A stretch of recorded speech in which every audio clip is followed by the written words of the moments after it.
No, that definitely does sound cool.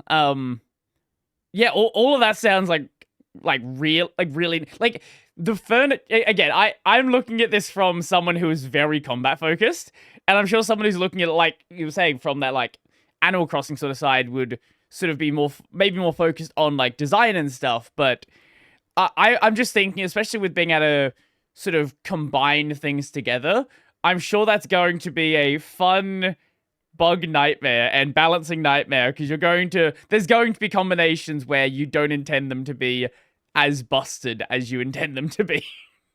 Oh yeah, yeah. That's something that we've been talking about internally as a team as well, is like what happens if every piece of furniture gives you health? Right. Like, does that mean we just have 100 hearts across the screen, or is there a limit, Mm. or all of that sort of stuff? And realistically, I think a lot of the data for that's going to come from testing.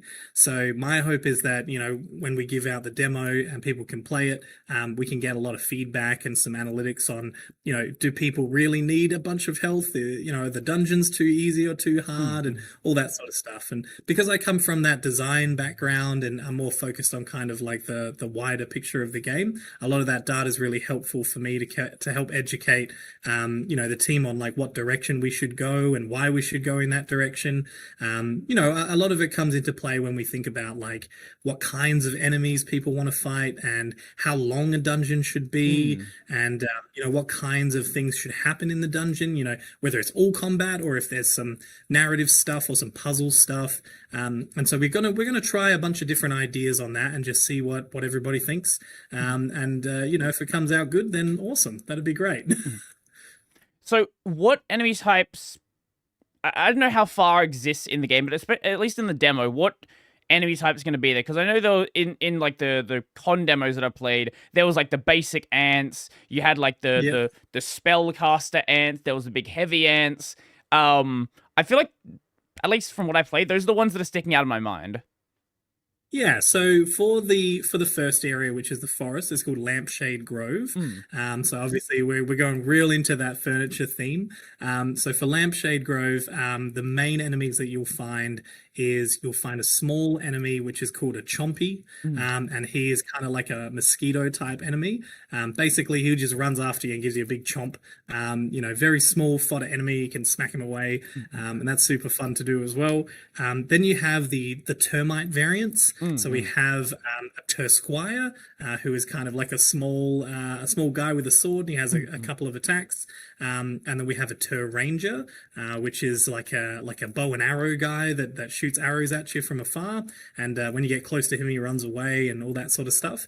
Then we have the Ter Tank, which is like kind of a more armored guy. He's a little bit bigger, a little bit Mm. slower, and you have to hit him with that heavy attack to get rid of his Mm. Mm. shield, and all of that. We also have the Ter Knight, which is a much bigger guy. You probably saw him in the demo as well. He's the one with lots of health and Mm. real Mm. crazy. Only spawns very rarely, but if he gets you, then yeah, you're gonna have a bit of trouble. And then on top of that, we have I think we just call it the loot bug, but it's kind of like a treasure goblin type Right. Right. character. And he's got a big sack, and you have to chase him around and knock him about. And if you do, you get a rare piece of furniture as well, which is pretty cool. So, yeah, those are kind of the main variants. I wonder if I've forgotten anything else. There's the caster as well. Mm. Mm. He shoots meteors of furniture down at you, which is cool. And then, of course, there's the boss.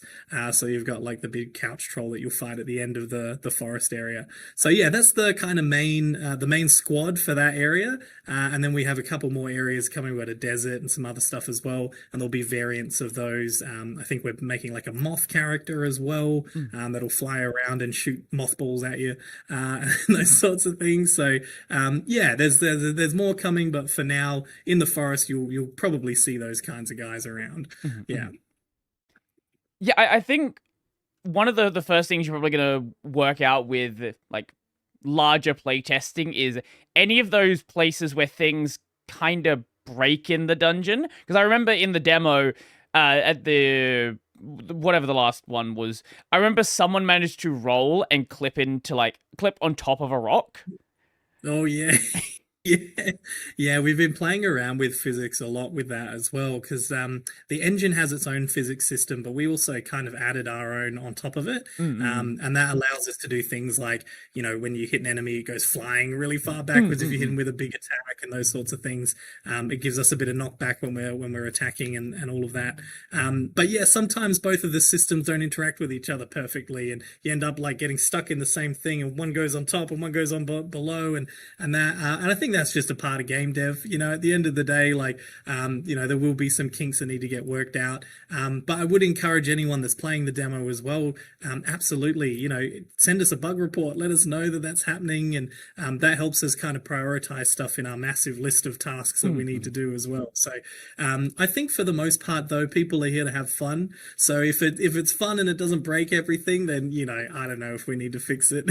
You know what I mean? So yeah.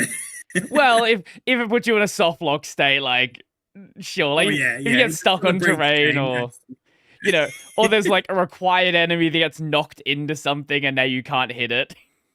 Yeah, yeah. So we'll definitely be fixing things like that. But yeah, I think there was at one time we had this ability where we had this like heavy attack Mm. where you swung this sword and there was this big fire trail that came after you. And there was something in the way that if you pressed two or three of the buttons at the same time, you could just launch yourself and it would just go this fire attack into this roll, into another attack, into a roll, and you could just like clear the whole map in like 2 seconds. Uh-huh. And so we patched that out, so that's pretty good. But yeah, there's like all sorts of little things like that that come up all of the time. So yeah, if you see them, definitely let us know. I'm always the kind of person that when I play a demo, I try to break things. Like that's usually my goal. Um, I like I think that's most of us, right? Like, well, I don't know. I kind of like seeing systems behave in a way that they're not supposed to. Like one of the things I always like to think about is there's a series called Ys, and in the eighth game, you can multi-bind different actions, which is always a recipe for disaster. Uh, but one thing you can do is if you put attack, roll, and character swap all on the same binding, roll slightly increases your height, and character swap resets your roll, and then attacks for some reason part of that as well. But if you just press the button, you just fly out of the map. And this is like a core speedrunning thing for that game. And it was oh, never wow. intended by the devs. It was never patched either. But I love finding things in games like that.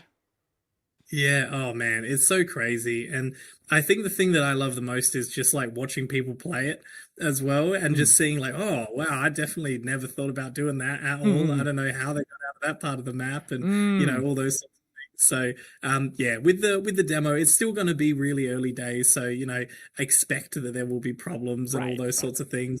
But we'll make sure that there's enough stuff in there so you can unstuck yourself, and if you hopefully you won't get too demotivated. Yes, no, but we'll work really hard to make sure that the gameplay is really solid. But yeah, if there are bugs or you find stuff, like, yeah, show us, let us know. We got a big Discord, like, show us all the things that went wrong and all the things that went right as well. I want to know like all of the cool, rare, like random furniture that people get and how they decorate their houses, and what color their axolotl is, and what outfits they want to wear, and those sorts of things too. So yeah, all of that stuff is super important to us as a small team. It really helps kind of guide us in the direction that we should be going. So yeah.